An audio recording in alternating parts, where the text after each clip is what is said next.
Hello students, today we are going to start our chapter first, that is operating system and graphical user interface. In this chapter we will learn about operating system, what is the need for operating system, what are the different types of operating systems, functions of operating systems and user interface. So let's start with operating system. What is operating system? An operating system is a program which acts as an interface between a user and the hardware. An operating system is the most important software that runs on a computer. Without an operating system, a computer is useless. Every computer must have an operating system to run other programs and applications. Operating system perform basic tasks such as recognizing input from the keyboard, sending output to the display screen, keeping tracks of files on the storage drives and controlling peripheral devices such as printer. Operating system is just like a traffic cop. Traffic cop or traffic policeman will control the traffic from all the sides. In the same way, the operating system works. It makes sure that different programs and users running at the same time do not interfere with each other. Suppose you are giving the three tasks. You are listening the music, you are typing and you are giving the command for printing. So these three tasks will be controlled by operating system. Operating system will manage these three tasks. So operating system control all the activities of computer. When you switch on your computer, you might observe that it takes some time to load your home screen. Here your device is starting a software in the background, that is the operating system. It will help you to control your computer device and lets you run other applications on the top of it.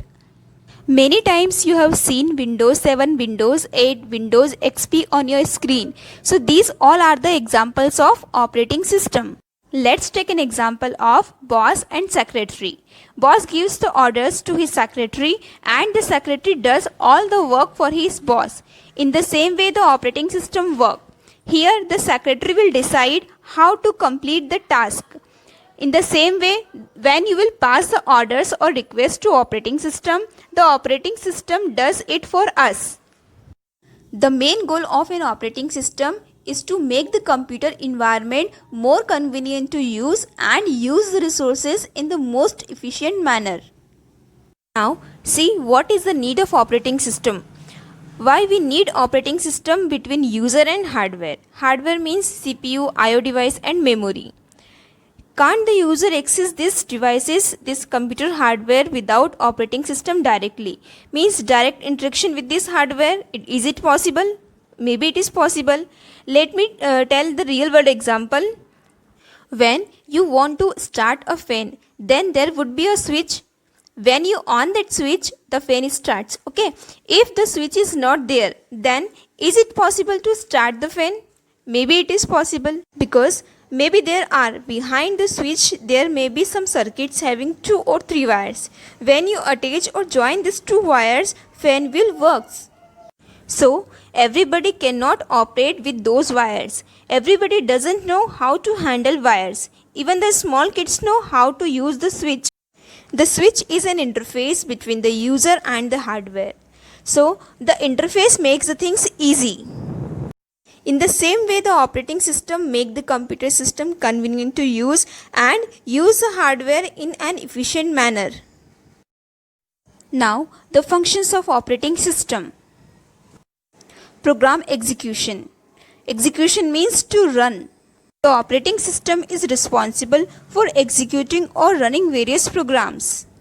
Next is handling input-output operations. The operating system is responsible for handling various types of inputs and outputs. The operating system must ensure that the devices are used correctly and fairly by the executing program. For example, there is difference in nature of all types of peripheral devices such as mouse or keyboard. Then the operating system is responsible for handling data between them. Next is manipulation of file system. The operating system decides where and how a particular file is to be stored. Operating system allows the users to create and delete files by specific name along with the extension. It also searches for a given file. Next is error detection and handling.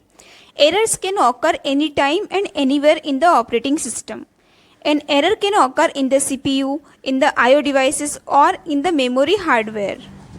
The operating system is also responsible for detecting any type of error that occurs. It also handles the errors properly. Next is resource allocation. An operating system manages the computer's resources, its CPU, its I/O devices, so that the resources can be correctly and fairly used by one or more computer programs. Suppose you have given the task to print multiple files. The operating system will decide how and in which order this task will take place. Means the operating system will decide how to print the multiple files. Next is accounting. Accounting is the process of keeping track of users' activity. Operating system keeps track of time and resources used by various tasks and users. Now, the next is information and resource protection. The operating system is responsible for ensuring that the information and resources available on the machine are used in the correct way. Protection refers to a mechanism which controls the access of programs, processes, or users to the resources defined by a computer system. Operating system uses password protection to protect your data and similar other techniques. It also prevents unauthorized access to programs and user data. Unauthorized means unwanted. Okay, so it prevents from unwanted access. Operating system functions may be different from one operating system to another, but most of them provide the same services. Next topic is user interface. A user interface, also called UI or simply an interface, in which a person controls a software application or hardware device. The user interface is a way by which a user interacts with machine computer. A user interface is how humans interact with computer system. It consists of the visual design elements on the screen when you are interacting with any application, websites via a computer. A good user interface provides a user-friendly experience. For example, ATMs give customers an interface to confirm their identity, interact with the bank's record, and then withdraw their own cash. Means all the instructions you will get on the ATM.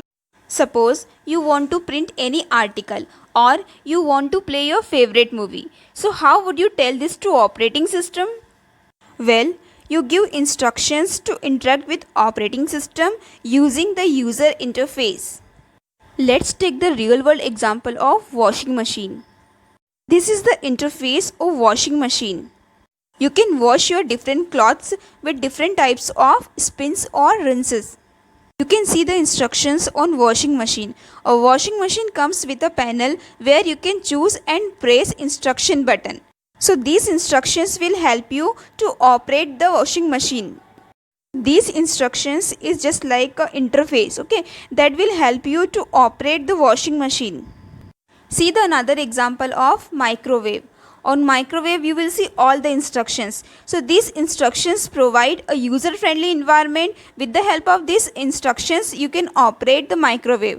Similarly, there are the ways using that you can give the instructions to the computer. There are two user interface for the computer. First is command user interface and second is graphical user interface. Take the example of Apple.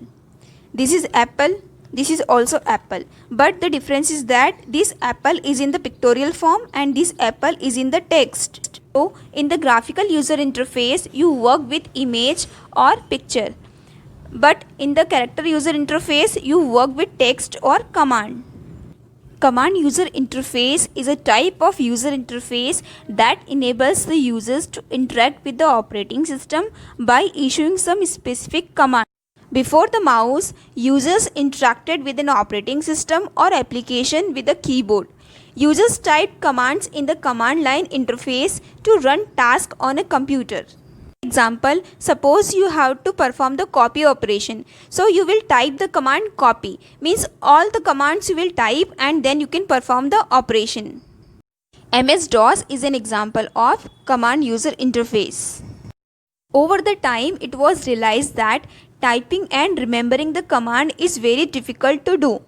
So a new interface was introduced, that is graphical user interface. Means by one or more click you can perform the task.